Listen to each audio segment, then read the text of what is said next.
اعوذ باللہ من الشیطان الرجیم بسم اللہ الرحمن الرحیم۔ جماعت ہشتم اسلامیات میں آپ سب کو خوش آمدید کہتے ہیں۔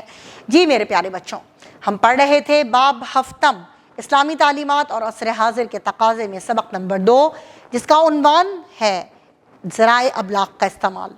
ہم نے سیکھا ذرائع ابلاغ کو ہم نے کس طرح سے پازیٹیو وے میں جو ہے وہ استعمال کرنا ہے، کس طرح سچ کو آگے لے کر آنا ہے اور جھوٹ کی نفی کرنی ہے۔ ہم نے سیکھا کہ کس طرح سے ہم نے اپنے الیکٹرانک میڈیا کا استعمال کر کر اپنے دین کو آگے بڑھانے کا سبب بننا ہے۔ تو یہ ساری چیزیں سیکھنے کے لیے، اس پر عمل درآمد کرنے کے لیے، ہمیں اس کو مزید جاننے کے لیے ہم اس کی مشق کرتے ہیں۔ تو اپنی اپنی پینسلز کو اپنے ہاتھوں میں لے لیجئے اور درست جواب کے گرد دائرہ لگا لیجئے۔ آئیے مشق کی طرف۔ تو اپنی پینسلز کو اپنے ہاتھوں میں لے لیجئے تاکہ ہم درست جواب کے گرد دائرہ لگا سکیں۔ پہلا ہے اطلاع یا پیغام دوسروں تک پہنچانے کے عمل کو کہتے ہیں ابلاغ۔ نمبر 2، ابلاغ کے معنی ہے پہنچانا۔ نمبر 3، پرنٹ میڈیا میں شامل ہے کتابیں۔ نمبر 4، اسلامی تعلیمات کے مطابق جب خبر سنیں تو پہلے تحقیق کریں۔ نمبر 5، دنیا بھر کے حالات سے آگاہی حاصل کرنے کا ذریعہ ہے ذرائع ابلاغ۔ سوال نمبر 2 کی طرف آتے ہیں، جس میں ہم نے سوالات کے مختصر جواب لکھنے ہیں۔ پہلا سوال ہے کہ ذرائع ابلاغ کا معنی و مفہوم بیان کریں۔ اس سوال کا جواب پیارے بچوں آپ کو صفحہ نمبر 115 پر پہلے پیراگراف میں مل جائے گا کہ ابلاغ کا معنی ہے پہنچانا۔ کسی چیز، پیغام یا اطلاع کو ایک فرد سے دوسرے فرد یا ایک جگہ سے دوسری جگہ پہنچانے کو ابلاغ کہتے ہیں۔ اسی طرح نظریات، خیالات، تجربات، مشاہدات، عمل، رد عمل، محسوسات اور جذبات دوسروں تک پہنچانے کو بھی ابلاغ کہا جاتا ہے۔ سوال نمبر 2، ذرائع ابلاغ کی اقسام لکھیں۔ اس کے آگے سے ہی اس کا جواب موجود ہے کہ ذرائع ابلاغ کو 2 مختلف اقساموں میں تقسیم کیا جا سکتا ہے، الیکٹرانک میڈیا اور پرنٹ میڈیا۔ اگر آپ الیکٹرانک میڈیا کے بارے میں لکھیں گے تو اس میں ٹیلی ویژن، ریڈیو، موبائل، انٹرنیٹ شامل ہے، جبکہ پرنٹ میڈیا میں کتابیں، اخبارات اور رسائل شامل ہیں۔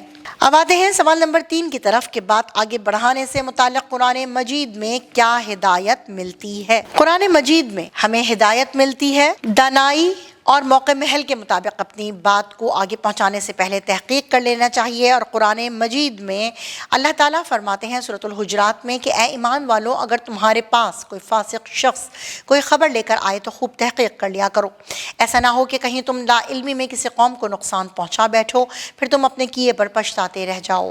یہاں تک اس سوال کا آپ جواب نمبر 3 کا جواب لکھیں گے۔ سوال نمبر 4 ہے کہ جھوٹی بات سے متعلق حدیث مبارکہ بیان کریں۔ صفحہ نمبر 116 پر اس کا جواب موجود ہے آخری لائن میں کہ نبی کریم صلی اللہ علیہ وآلہ وسلم نے فرمایا تباہی و بربادی ہے اس شخص کے لیے جو ایسی بات کہتا ہے کہ لوگ سن کر ہنسیں، حالانکہ وہ بات جھوٹی ہوتی ہے، اور ایسے شخص کے لیے تباہی ہی تباہی ہے۔ سوال نمبر 5، ذرائع ابلاغ کو استعمال کرتے وقت کن باتوں کا خیال رکھنا چاہیے؟ تو صفحہ نمبر 117 پر پہلے پیراگراف میں اس کا جواب موجود ہے کہ ذرائع ابلاغ نے جہاں ہمیں بہت سی سہولتیں فراہم کی ہیں، وہیں ان کے بے جا استعمال سے قیمتی وقت اور اہم کاموں کے ضائع ہونے کا خدشہ ہے۔ انہیں صرف ضرورت کی حد تک استعمال کرنا چاہیے۔ آرام کے وقت آرام، پڑھائی کے وقت پڑھائی، نماز کے اوقات میں نماز ادا کی جائے، ہر کام کو اس کی اہمیت کے مطابق وقت دیا جائے۔ ذرائع ابلاغ پر بہت سی چیزیں اور واقعات دیکھ کر جذباتی نہ ہوا جائے، ہر خبر و واقعات کو تحمل و برداشت سے دیکھنا سننا چاہیے اور مناسب رد عمل کا اظہار کرنا چاہیے۔ کسی بات کی غلط حمایت کی جائے اور نہ ہی بے جا نفرت کا اظہار کیا جائے، اور کہیں اپنا نقطہ نظر بیان کرنا ہو تو بہت اچھے طریقے سے اور اچھے اخلاق سے کرنا چاہیے۔ تو یہاں پر جو ہے غلط اور بے مقصد باتوں میں دلچسپی نہ لینے، غیر متعلق چیزیں دیکھنے، پڑھنے اور سننے سے گریز کرنے، جبکہ جرائم، دہشت گردی، شدت پسندی، فتنہ و فساد، جادو، شعبدہ بازی، فحاشی وغیرہ سے متعلق ویب سائٹس کو نہ کھولا جائے۔ یہ تمام چیزیں آپ اس کے اندر شامل کریں گے۔ اس کے بعد ہم سوالات کے تفصیلی جواب کی طرف آتے ہیں۔ تو اس کا پہلا سوال ہے کہ قرآن و سنت کی روشنی میں ذرائع ابلاغ کے احکام و آداب پر نوٹ لکھیں۔